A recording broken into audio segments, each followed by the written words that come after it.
નમસ્કાર મિત્રો, અમારી YouTube channel A to Z દેવમાં આપનું સ્વાગત છે। આજે આપણે સંધિના ઓબ્જેક્ટિવ પ્રકારના પ્રશ્નો જોવાના છે। 1 થી 8 સુધીના પ્રશ્નો અગાઉના વિડીયોમાં આવી ચૂક્યા છે। હવે આપણે 9મો પ્રશ્નથી ચાલુ કરીએ। તો 9મો પ્રશ્ન છે, નીચેનામાંથી શામાં સજાતી સ્વર સંધિનો સમાવેશ થયો નથી?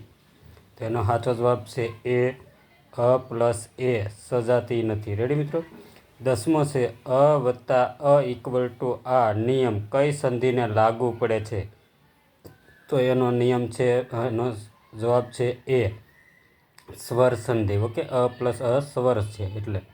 પછી 11મો પ્રશ્ન છે, નીચેનામાંથી કયું એક વિજાતી સ્વર સંધિ નથી? વિજાતી સ્વર સંધિ નથી। તો અહીં એનો સાચો જવાબ છે સી, ઈ પ્લસ ઈ એ વિજાતી નથી, બંને સજાતીય છે। 12મો પ્રશ્ન છે, અ પ્લસ આ જોડાઈને શું બને? તો અ પ્લસ આ જોડાઈને સાચો જવાબ થશે બી, આ બને છે। 13મો પ્રશ્ન છે, અ પ્લસ રૂ જોડાઈને શેમાં રૂપાંતર પામે છે? તો 13માનો સાચો જવાબ છે બી, અર। પછી 14મો પ્રશ્ન છે, અ પ્લસ ઉ ઇક્વલ ટુ ઓ કઈ સંધિનો નિયમ છે? તો એનો સાચો જવાબ છે મિત્રો, અહીં થોડીક ભૂલ છે, ખાસ સુધારી લેજો મિત્રો, એ નહીં પણ અહીં બી અને સી બંને, એટલે કે સ્વર સંધિ અને આમાં સજાતી વિજાતી આવે છે, એ વિજાતી છે। રેડી, અને ઉ જુદો છે એટલા માટે, એટલે વિજાતી સંધિ પણ કહેવાય અને સ્વર સંધિ પણ કહેવાય, એટલે અહીં એની જગ્યાએ તમારે બી સમજવાનું રહેશે। પછી 15મો પ્રશ્ન છે, મહા પ્લસ આશય મહાશયનો નિયમ શોધો। કયા નિયમના આધારે મહા પ્લસ આશયનું મહાશય બન્યું છે? તો 15માનો સાચો જવાબ છે આ પ્લસ આ જોડાઈને આ બન્યો છે। પછી 16મો પ્રશ્ન છે, ઈશ્વર પ્લસ ઈચ્છા ઈશ્વરેચ્છાનો નિયમ જણાવો। તો 16માનો સાચો જવાબ છે અ પ્લસ ઈ જોડાઈને ઈ બન્યો છે, એટલે બી જવાબ સાચો। પછી 17મો પ્રશ્ન છે, અ પ્લસ આઈ જોડાઈને શેમાં પરિવર્તન પામે છે? તો અ પ્લસ આઈ જોડાઈને એનો સાચો જવાબ છે એ, આઈ બને છે। પછી 18મો પ્રશ્ન છે, કવિ પ્લસ ઇન્દ્ર સંધિ જોડો, બંનેને સંધિ જોડવાની છે, તો એનો 18માનો સાચો જવાબ સી થશે, કવિન્દ્ર।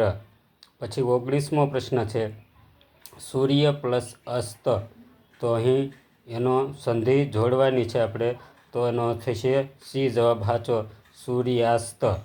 પછી જોઈએ 20મો પ્રશ્ન મિત્રો।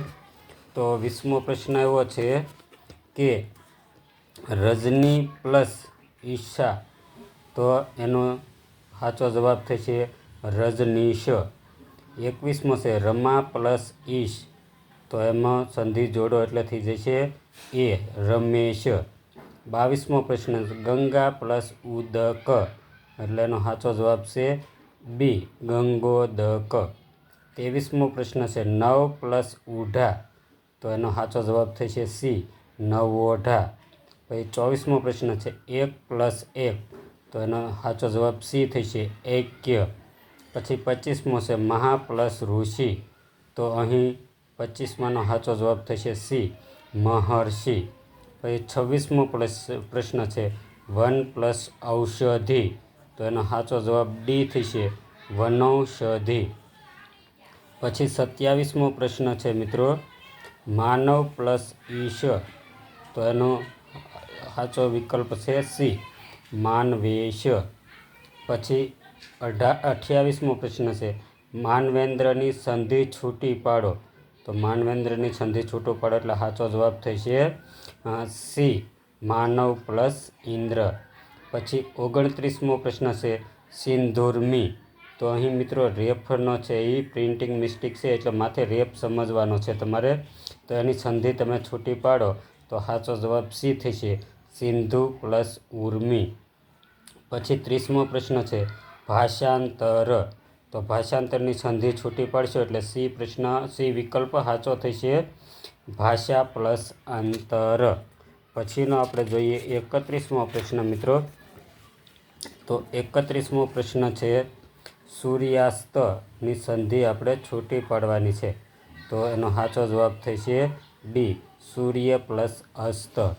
પછી 32મો પ્રશ્ન છે રજનીશ, તો રજનીશની સંધિ છૂટી પાડશો એટલે સી જવાબ સાચો બની છે, રજની પ્લસ ઈશ. પછી 33મો પ્રશ્ન છે સદૈવ, તો એની તમે સંધિ છૂટી પાડશો એટલે સત પ્લસ એવ, હા એ જવાબ છે સાચો થશે. પછી 34મો પ્રશ્ન છે વધુર્મી, તો 34મો સાચો જવાબ છે વધુ પ્લસ ઉર્મી.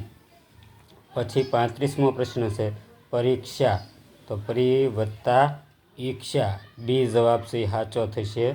36મો પ્રશ્ન છે મહેશ, તો એનો સાચો જવાબ છે ડી મહા પ્લસ ઈશ. ઈશમાં ઈ છે એ દીર્ઘ ઈ સમજવું. પછી 37મો પ્રશ્ન છે સપ્તર્ષિ, તો એની સંધિ છૂટી પાડશો તો સી જવાબ સાચો બનશે, સપ્ત પ્લસ ઋષિ. રેડી મિત્રો, તો અહીં આપણે સંધિના મહત્ત્વના 37 પ્રશ્નો સુધીના જોયા છે. વિડીયો ગમે તો લાઇક, શેર અને ચેનલને સબસ્ક્રાઈબ જરૂર કરજો. Thank you for watching my YouTube channel.